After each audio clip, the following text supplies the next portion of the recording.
Doctor Anees bag के इस दांव ने भाजपा के कबीले में मचाई हलचल। डॉक्टर अनीस बेग को मिला बरेली के 1000 से ज्यादा डॉक्टर्स का समर्थन। इस दांव के बाद समाजवादी पार्टी के राष्ट्रीय अध्यक्ष अखिलेश यादव को डॉक्टर अनीस बेग के टिकट के दावे पर विचार करना पड़ सकता है। समाजवादी चिकित्सा प्रकोष्ठ का विशाल सम्मेलन 124 शहर और 125 कैंट से आवेदनकर्ता चिकित्सा प्रकोष्ठ के अध्यक्ष डॉक्टर अनीस बेग द्वारा आयोजित किया गया, जिसमें शहर और कैंट विधानसभा क्षेत्र के लगभग 1000 से ज्यादा डॉक्टर्स की उपस्थिति ने डॉक्टर अनीस बेग की ताकत का एहसास करवा दिया। अधिकतर डॉक्टरों में इस बात की चर्चा देखी और सुनी गई कि अगर इस बार समाजवादी पार्टी डॉक्टर अनीस बेग पर दांव खेलती है तो भाजपा को शहर और कैंट में बड़ी आसानी के साथ हराया जा सकता है। और आज के इस सम्मेलन में इस बात की चर्चा मुख्य रूप से रही कि अगर सभी दावेदार डॉक्टर अनीस बेग की तरह ऐसा ही प्रयास करते हैं तो जिले की सभी 9 विधानसभाओं में समाजवादी पार्टी का परचम लहराने से कोई रोक नहीं सकता। आपको बताते चलें कि डॉक्टर अनीस बेग की लगातार कोशिशों के बाद समाजवादी पार्टी शहर और कैंट में अब पहले से भी कई गुना मजबूत दिखाई दे रही है। डॉक्टर अनीस बेग लगातार जातीय सम्मेलनों के जरिए सभी वर्गों को अपने करीब कर चुके हैं और इस बार डॉक्टर अनीस बेग ने बरेली के तमाम डॉक्टर्स का समर्थन पाकर अपने दावेदारी को पहले से भी कई गुना मजबूत कर लिया है। और यही कारण है कि डॉक्टर अनीस बेग के इस दांव पर समाजवादी पार्टी को उनके टिकट पर विचार करना पड़ सकता है। आपको बताते चलें कि डॉक्टर अनीस बेग द्वारा पहली बार जिले में इस तरह का प्रयास किया गया है कि जिससे तमाम डॉक्टरों में इस बात की खुशी देखी गई कि चुनाव के मौके पर डॉक्टरों को इस तरह का सम्मान दिया गया है। पिछले 25 सालों में ऐसा पहली बार हुआ है। आज के इस प्रोग्राम में ज्यादातर डॉक्टरों ने मंच से अपने मन की बात कही और डॉक्टर अनीस बेग को पूरी तरह सभी डॉक्टरों का समर्थन देने की बात कही। डॉक्टर संदीप मेहरोत्रा ने अनीस बेग के समर्थन में बोलते हुए कहा कि डॉक्टर अनीस बेग एक ऐसी शख्सियत हैं जो हमेशा गरीबों और मजलूमों के साथ कंधे से कंधा मिलाकर खड़े होते हैं। और डॉक्टर संदीप मेहरोत्रा ने आगे कहा कि डॉक्टर अनीस बेग संकट आने पर संकट मोचन की तरह सबकी परेशानियों में काम आने वाले व्यक्ति हैं और ऐसे लोगों को देश की राजनीति में आना चाहिए। वो कभी ऐसा नहीं होगा कि अगर किसी को जरूरत है वो उसको अवेलेबल ना हो या उसको इग्नोर करे। और कोई भी मुसीबत अगर है तो डॉक्टर अनीस बेग सबसे पहले ऐसे इंसान है जो वहां पहुंचेंगे ही पहुंचेंगे। मेरे हिसाब से वो एक तरह के संकट मोचन आदमी है। कोई भी आदमी अगर संकट में है तो समझिए डॉक्टर अनीस बेग उसको उस संकट से निकालने आएंगे ही आएंगे। तो यदि आप लोगों को बुला लीजिएगा उनको प्लीज सपोर्ट करें और एक अच्छे इंसान को इस राजनीति में आने का मतलब जो उसका प्रयत्न है उसे सफल करें। डॉक्टर मिराज हुसैन ने मंच से बोलते हुए कहा कि डॉक्टर अनीस बेग एक मसीहा की तरह गरीबों की मदद करते हैं और पिछले काफी लंबे अरसे से डॉक्टर अनीस बेग ने समाजवादी पार्टी को अपने खून और पसीने से सींचा है। डॉक्टर अनीस बेग को किसी एक विधानसभा से टिकट मिलना ही चाहिए। मंच से बोलते हुए डॉक्टर मिराज हुसैन ने महानगर अध्यक्ष शमीम खां सुल्तानी का ध्यान डॉक्टर अनीस बेग की ओर आकर्षित करते हुए कहा कि आप हम सब डॉक्टरों की आवाज को राष्ट्रीय अध्यक्ष अखिलेश यादव तक पहुंचाइए। वहीं समाजवादी पार्टी के महानगर अध्यक्ष शमीम खां सुल्तानी ने मंच से बोलते हुए सभी डॉक्टरों को आश्वस्त किया कि वो इन सभी डॉक्टर्स की आवाज को लखनऊ तक जरूर पहुंचाएंगे। सैकड़ों डॉक्टर्स का समर्थन देखते हुए उन्होंने कहा कि डॉक्टर अनीस बेग के साथ एक बड़ा काफिला जुड़ चुका है तो ये आवाज लखनऊ तक जरूर जाएगी। सनराइज हॉस्पिटल के डायरेक्टर शबीना खान ने मंच से बोलते हुए कहा कि doctor Anees Baig one man army हैं और हमारे शहर को डॉक्टर अनीस बेग जैसे पढ़े लिखे शिक्षित व्यक्ति की ही जरूरत है जो हमारे शहर की दशा और दिशा दोनों को सुधार सके।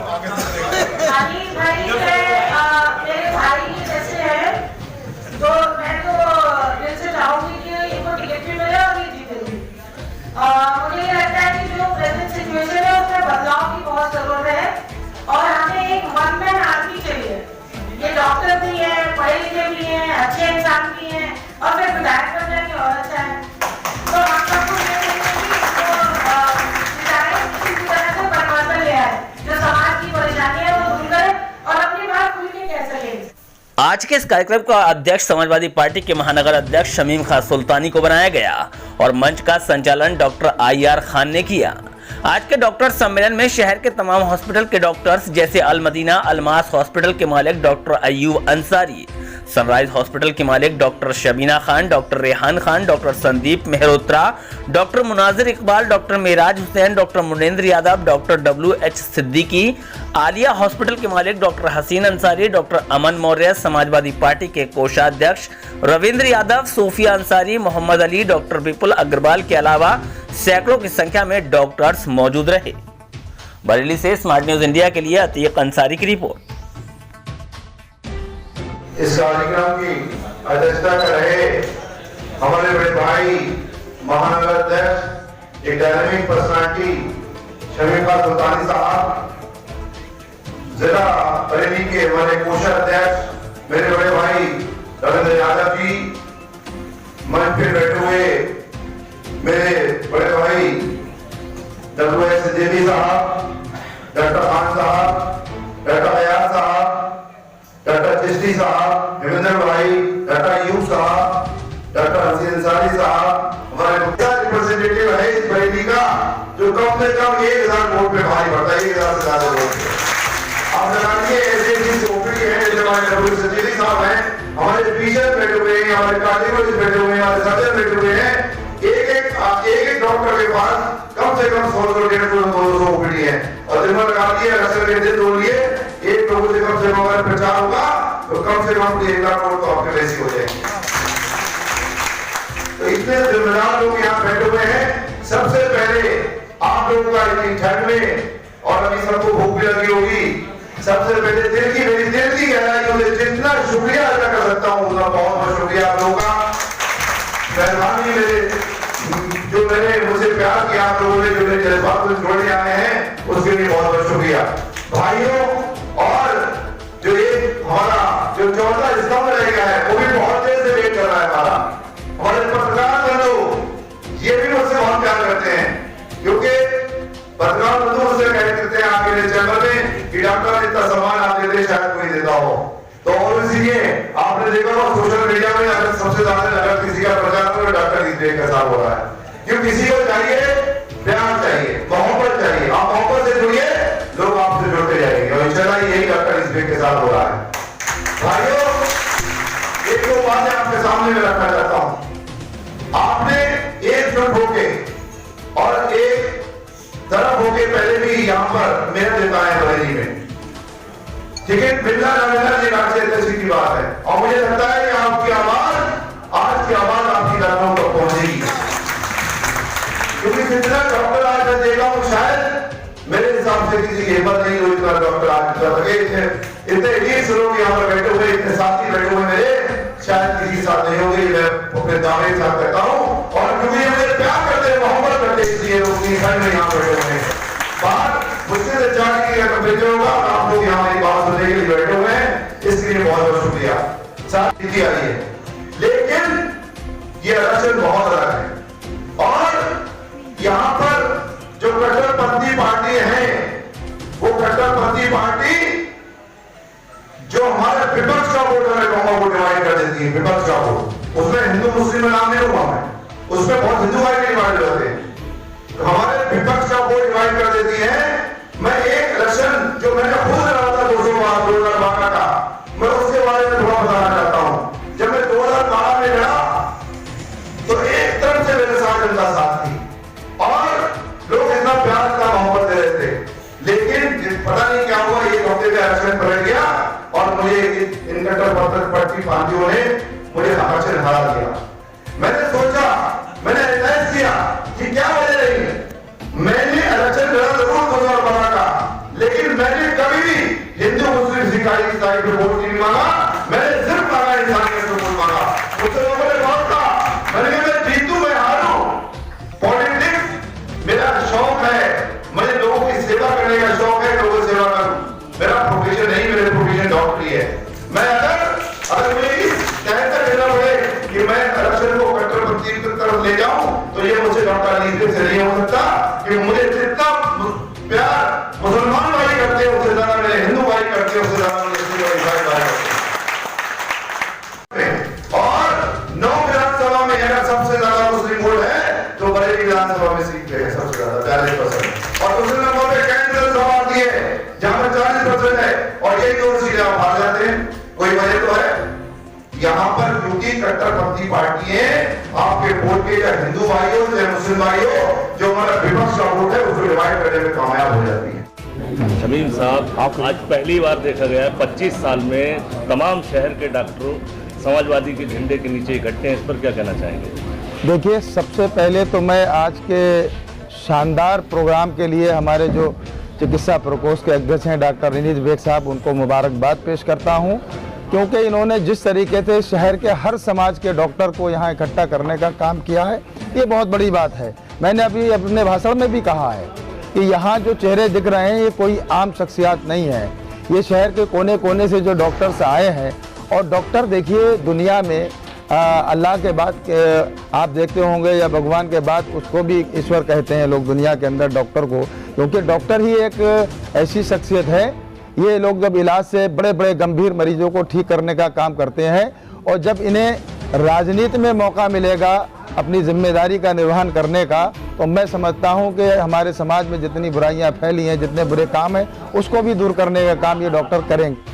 जिस तरीके से आज के डॉक्टर सम्मेलन में काफ़ी संख्या में डॉक्टर्स देखने को मिले, जी। इस कार्यक्रम के बाद क्या लगता है डॉक्टर अनीस बेग को टिकट मिलने की कितनी उम्मीदें जताई जा सकती हैं? देखिए, टिकट देना या न देना है हमारे पार्टी के राष्ट्रीय अध्यक्ष जी का विशेष अधिकार है, लेकिन जब डॉक्टर्स यहाँ इतनी बड़ी तादाद में आए और हर समाज के डॉक्टर यहाँ आए हैं, तो यहाँ डॉक्टर्स की आवाज़ यहाँ दबी नहीं रह जाएगी, ये आवाज़ लखनऊ तक पहुँचेगी। और इन डॉक्टर्स के जज्बात की, इनके ख्यालात की, इनकी भावनाओं की जो बात है, इसको मैं लखनऊ तक पहुँचाने का काम करूँगा। और हमारे सामने जो जिम्मेदारान मीडिया के साथी हैं, आप लोग भी अपने अपने माध्यम से पहुँचाएंगे तो ये बात कोई यहीं IMA हॉल में सिमट के नहीं रह जाएगी, ये बहुत दूर तक जाएगी। एक डॉक्टर साहब ने अपने संबोधन में कहा कि महानगर अध्यक्ष जी जरा ध्यान दीजिए, डॉक्टर अनीस बेग किसी परिचय की मोहताज नहीं है और एक बड़ी शख्सियत है कि एक डॉक्टर्स को जो है टिकट मिलना चाहिए, शहर या कैंट दोनों में से एक विधानसभा में। क्या लगता है कि टिकट डॉक्टर्स को मिलना चाहिए या नहीं? देखिए, हम लोगों ने पहले भी डॉक्टर को टिकट दिया है, ऐसा नहीं कि नहीं दिया हो। भाई, आज जो शहर के विधायक हैं डॉक्टर अरुण कुमार जी, हम लोगों ने इनको टिकट दिया था, इनको चुनाव लड़ाया था। और अनीस बेग साहब तो मैंने भी कहा अपने भाषण में किसी परिचय का मोहताज नहीं है, क्योंकि देखिए इनके लिए कोई कमी नहीं है, लेकिन इनके अंदर जनता की सेवा करने का भाव है, आवाम की खिदमत करने का इनके अंदर जो है जज्बा है, आवाम की खिदमत करना चाहते हैं, इसलिए इन्होंने राजनीति का जो प्लेटफॉर्म है उसको चुना है। तो मैं पार्टी की ओर से अपनी दिल की गहराइयों से इनका स्वागत करता हूं, अभिनंदन करता हूं, खैर मकदम करता हूं और इनकी सोच को भी सलाम करता हूं। बहुत अच्छी बात है, जनता की खिदमत करने के लिए हर मामले में बढ़ चढ़कर हिस्सा लेते हैं। कई मौक़ों पर मैंने देखा है, चाहे खुशी हो या गमी हो, हर जगह ये मिलते हैं। और पिछला जो पार्लियामेंट का चुनाव हुआ उसमें इन्होंने हमारे साथ काम किया, तो मैंने इनके टीम को भी देखा है, इन्होंने बहुत अच्छे काम किए हैं। इनकी शहर में अपनी एक अलग पहचान है और इसीलिए मैंने कहा ये किसी परिचय का मोहताज। शहर विधानसभा में 1,17,000 के करीब मुस्लिम मतदाता हैं। हाँ। क्या लगता है इतनी बड़ी संख्या में इतने मतदाता होने के बावजूद भी किसी मुस्लिम प्रत्याशी को न उतारना पार्टी के लिए फायदेमंद हो सकता है? पहली बात तो मैं आपकी जानकारी के लिए बता दूं कि 1,17,000 नहीं, 1,33,000 तो बहुत पहले थे। इस बार समाजवादी पार्टी के वोट सबसे ज़्यादा कैंट और शहर के अंदर बने हैं और पूरे प्रदेश में बने हैं समाजवादी पार्टी के वोट। तो अब हम लोग शहर में हमारी बहुत बड़ी तादाद हो गई है। लेकिन देखिए, चूँकि हम सिर्फ मुस्लिम वोटों की बात नहीं करेंगे, जब तक हमें हिंदू भाइयों का वोट नहीं मिलेगा, हिंदू समाज के हर चाहे ठाकुर हों, चाहे पंडित हों, चाहे बनिया हों, कायत हों, राठौर हों, मौर्य हों और या कश्यप हों या कुम्हार हों या कोई भी हो, भाई हम लोग तो सबकी बात करते हैं, सर्व समाज की बात करते हैं, चाहे सिख समाज के लोगों, चाहे वाल्मीकि समाज के लोगों। आज हर समाज का, हमने सारी जातियों के नाम लिए, समाजवादी पार्टी की ओर सारे समाज के लोग देख रहे हैं। वो उत्तर प्रदेश में समाजवादी पार्टी की सरकार को देखना चाहते हैं, चाहे किसी समाज का भी।